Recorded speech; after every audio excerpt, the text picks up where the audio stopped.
my channel at para sa mga new subscriber, welcome to my channel! Ako si Mary Ann Sasaki, ang inyong bestie, yes! Bestie, yes! Bestie, yes! Ang inyong bestie, yes!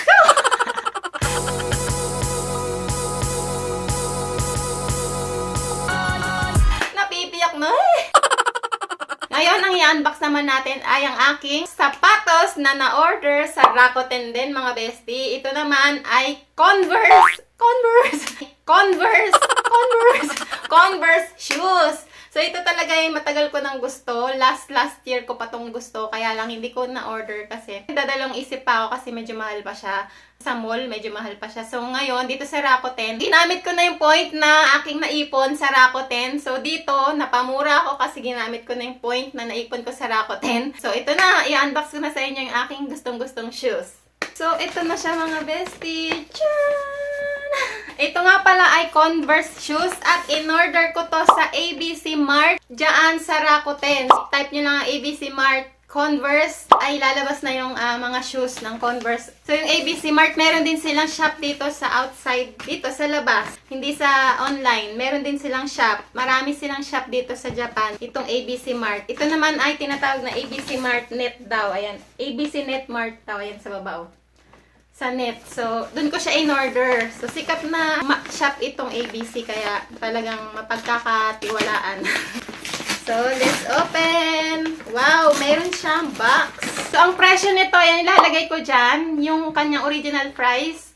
And then, nagamit ko na yung point ko. Kaya nakamura ako talaga na 3,000 yen. So, ang original price niya ay nasa 8,000 plus na yen. And then, yung point ko ay nasa 3,000 plus na yen. So, naging 5,000 na lang yung binayaran ko. Diba? Ang galing. Nagamit ko yung point. Wow! Converse! Ang model nga pala ng aking gustong sapatos ay Converse All-Star Trek Wave High. So, ang kulay niya ay gray. Tapos yung size ko, 23.0 ang aking in-order. Parang ito na yung pa-Christmas ko sa sarili ko, mga bestie. So, open na natin! Ang laki ng ngiti ko, di ba? Ito yung gusto kong shoes. Wow, ang ganda! Tapos, gray yung nakalagay, pero in person, hindi siya yung gray as in gray na gray. Para siyang blue-gray. Yan, para siyang blue na gray. In person, hindi siya gray na gray as in yung kulay gray na kulay abo. Ito hindi. Para siyang blue-gray. Tapos, ito siya, ayan yung kanyang itsura. Ayan, hindi siya embossed. Ano lang, para siyang madulas na seal. Ayan. Ito yung likod, mga bestie. And then, ayan siya, yung gilid. Ang nagustuhan ko dito yung style niya, di ba? Ang cool. Ang cool. Sa Japanese, kakoy. Kakoy, parang ang gwapo, ganun. Tapos dito, madulas. Tapos yung, nagustuhan ko kasi yung heel niya, di ba? Ang cool, di ba? Tapos all-star. Tapos ito yung kanyang heel sa sole niya, sa pinakadulo. Tapos ang gusto ko dito, para siyang pa-boots, di ba? Yan, pataas, high. Yan, meron siya ditong paganyan. And then, ang kanyang sintas ay white. Yung kanyang loob ay, tingnan natin. Nakalagay is Converse React. Yan, Converse React. Yan. Tapos dito nakalagay yung size niya. Yan, dito, sa pinakababa. Hindi masyado makita. Yung sole niya, malambot naman. Mamaya itatry natin to. Pakita ko sa inyo kapag nakasuot na. So, sa bigat, medyo mabigat siya, mga bestie, dahil dito sa sole na to. Mabigat siya. So, ito naman yung kapares niya. Ayan, dalawa na sila. Ang ganda! Tuwan-tuwang tignan. Ganyan. So, dito sa kabila, ito yung kanyang logo. Yan, Converse All-Star. Tapos, meron siya mga description dito. Ito. The original. Chuck Taylor reminds you to be wary of imposters and pretenders. Insist on the original. The Converse Chuck Taylor All-Star Great American Shoes for over 100 years. Thank you. Ay, may pa-thank you stick, Chuck Taylor. Yan. Bestie, ang ganda. Love it. Sukat na natin, mga bestie, para matry na natin. Ooh.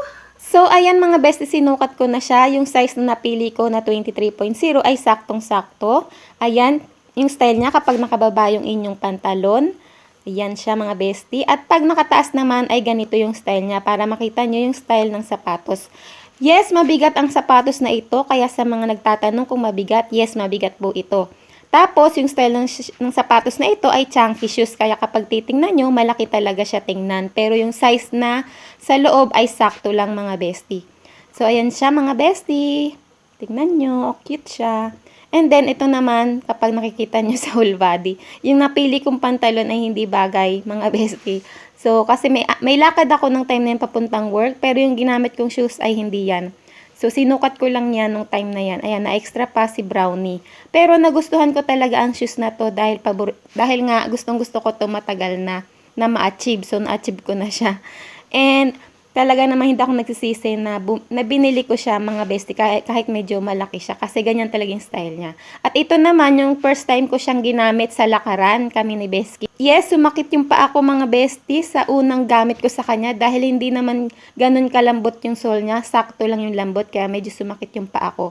Tapos itong pangalawang gamit, talaga namang okay na mga bestie. Hindi na sumakit yung paa ko, nasanay na yung aking paa sa kanyang sapatos. So, okay na okay mga bestie. At ito, yung style ng aking damit. Bagay sa kanya yung ambel na pantalon. So, ito naman yung pangatlong gamit ko nung lumabas kami ni Ate Nora. Talaga namang hindi na sumakit yung paa ko. Sanay na sa shoes na to. Talagang nagustuhan ko siya and okay na okay mga bestie. Bagay sa kanya yung mga pantalon na maluluwag at yung mahabang skirt. So, ayan, ang ganda mga bestie. At maganda to kapag yung suot nyong damit ay mahaba, katulad ng paambel na shoes. O kaya naka-skirt kayo ng mahaba. Maganda to kasi mataas yung kanyang sole. So, yun lang. Maganda siya. Sakto yung size na nabili ko, 23.0. Sakto, hindi siya malaki, hindi siya maliit. At mukha siyang malaking tingnan kasi sa itsura niya, sa design niya, mukhang malaki talaga yung kanyang shoes tingnan. Mukhang malaki. Pero gustong-gusto ko talaga tong shoes na to dati pa. Ayan o. Ang cute. Yan. Ito ay tinatawag na Converse Trek Wave High. Yan. Gray ang kulay niya. Made in Indonesia daw to. Tapos sa USA ang size nito is 4. Yung 23.0. Yan. Ang ganda. Christmas gift ko na to sa sarili ko mga bestie. Yan. Yun lang mga bestie ang video ko for today ng unboxing ng aking Converse Trek Wave. Yan. Kung nagustuhan nyo, please give me a thumbs up and subscribe to my channel. So see you again on my next one. Bye!